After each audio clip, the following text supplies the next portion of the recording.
నమస్తే అండి వర్మ గారు చెప్పండి. ఏంటి జనసేన పాత్ర ఏంటి? చాలా హోప్స్ మీ మీద ఎక్కువ ఉన్నాయి. పవన్ కళ్యాణ్ గారు ఎక్కడ కనిపించట్లేదు అంటారు. పవన్ కళ్యాణ్ గారు ఎవరో ఫీల్డ్ మీదకి రావట్లేదు అంటారు. పెద్ద ఎత్తున అది బాగా ట్రోల్ అవుతున్న అంశం. ఏం జరుగుతుంది?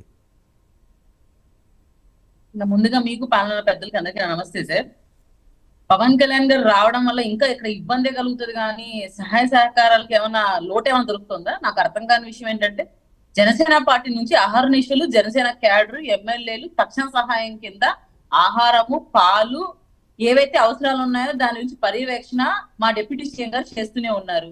ఇక్కడ ప్రత్యేకించి పవన్ కళ్యాణ్ గారు రావడం వల్ల వచ్చే నష్టమే ఎక్కువ ఉంటది కానీ లాభం ఏముంటది? ఎందుకంటే ఆయన రావడం వల్ల ఈ ఎవరైతే ఈ ఫ్యాన్స్ వీళ్ళందరూ వచ్చి అక్కడ ఇంకా ఇబ్బందులు పాలు అవుతుంది.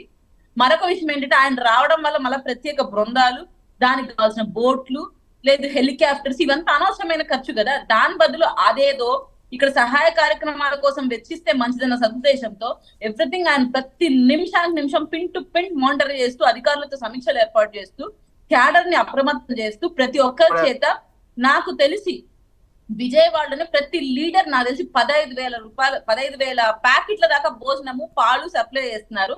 ఇతర కాన్స్టిట్యున్సీ ఎమ్మెల్యేలు కూడా ముందుకు వచ్చి వాళ్ళ సహాయ సహకారాలు అందిస్తున్నారు.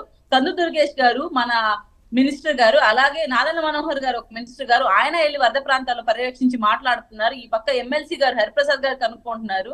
ఇంకా అక్కడ లోకల్ నాయకులు ఎవరైతే ఉన్నారు అంశెట్టి వాసు గారు, రావి సౌజన్య గారు, ఇంకా చాలా మంది తిరుగుతున్నారు ఆహారం అందిస్తూ.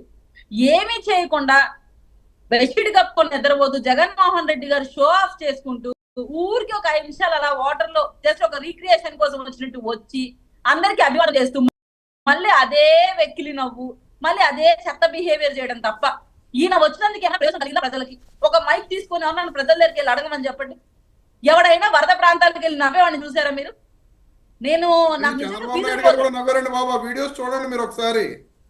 చంద్రబాబు నాయుడు గారు నవ్వుతున్న వీడియోలు మీకు పెట్టనండి. నేను మీరు భౌతికతలో శ్లోకాలు నాకు చెప్పలేదు ఎంతసేపు నేను సైలెంట్ గా ఉండడానికి. మీరు జగన్మోహన్ రెడ్డి గారిని విమర్శిస్తున్నారు, అందుకు చెప్తున్నా. మీరు కూడా మాట్లాడారు కదా, కాసేపు ఆగండి, నేను మాట్లాడుతుంది మీరు మాట్లాడండి. ఇక్కడ ఒకటి సార్, వీళ్ళకి మమ్మల్ని క్వశ్చన్ చేసే రైటో ప్రజల పక్షాన మేము ఉన్నామని నిరూపించుకోవడం కోసం ఇప్పుడు కొత్త మాటలు మాట్లాడితే మాత్రం ప్రజలు ఇలా తీపి మాటలు ఎలక్షన్ కి ముందు 2019 నమ్మే ఇప్పుడు నమ్మడానికి ప్రజలకు సిద్ధంగా లేదు సార్. తక్షణ సహాయం కింద ఏమి చేస్తాడు వాడు నాయకుడు అవుతాడు.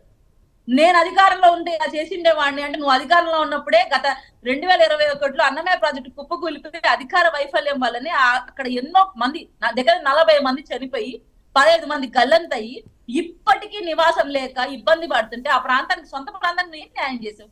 అక్కడి ప్రాంతం నుంచి ఉన్న వాళ్ళమే కదా, మేము చూసాం ప్రత్యక్షంగా. ఏరియా సర్వే దగ్గర అలా చూసుకుంటే వెళ్ళిపోయావు. కలిసి తక్షణ చర్యల కింద నీ పార్టీ నుంచి కానీ నీ క్యాడర్ నుంచి కానీ ఒక్క 1 రూపీ ఇచ్చినట్టు నేను చూడలేదు. వాళ్ళకి ఇల్లు కట్టిస్తాను అది కట్టించలేదు, వాళ్ళకి తక్షణ సహాయం అందించలేదు. మీరు కూడా అధికారంలో లేకపోతే మమ్మల్ని క్వశ్చన్ చేయడమే. అంటే మేము అధికారంలో ఉన్నాం, ఎందుకు అలర్ట్ గా లేరు, ఎందుకు ముందే గమనించలేదు? విపత్తులు అందరికీ ఊహించి దానికి ఇంత మెజర్మెంట్ అని ఉండదండి. మనం ఊహించి దానికన్నా అంచనాల కన్నా ఎక్కువగా జరగచ్చు. ఎందుకు ఈ మాట అంటున్నానంటే మీ ఇరిగేషన్ డిపార్ట్మెంట్ మినిస్టరే ఎవరో కాదు, మీ అంబటి గారు.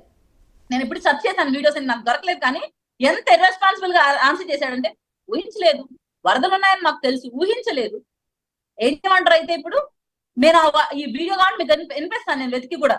ఇంత ఇర్రెస్పాన్సిబుల్ గా మాట్లాడి చంద్రబాబు నాయుడు గారు నవ్వు మీకు పంపిస్తానని చెప్పి నిన్న నవ్విన నవ్వు. వర్మ గారు మీరు ఆయన మ్యూట్ చేయొచ్చు కదా, మా వాయిస్ పోవడం. రమేష్ ఆవిడ మాట్లాడి చంద్రబాబు గారు నవ్విన అంత ఇర్రెస్పాన్సిబుల్ గా ఒక ఇరిగేషన్ మినిస్టర్ మాట్లాడడం నిజంగా చరిత్రహీనంగా ఉండిపోతుంది మీ పార్టీకి. ఒక ఇరిగేషన్ మినిస్టర్ ఎంత రెస్పాన్సిబుల్ గా మాట్లాడారు, మళ్ళీ ఈ రోజు వచ్చి ఎంత రెస్పాన్సిబుల్ గా మాట్లాడతారు.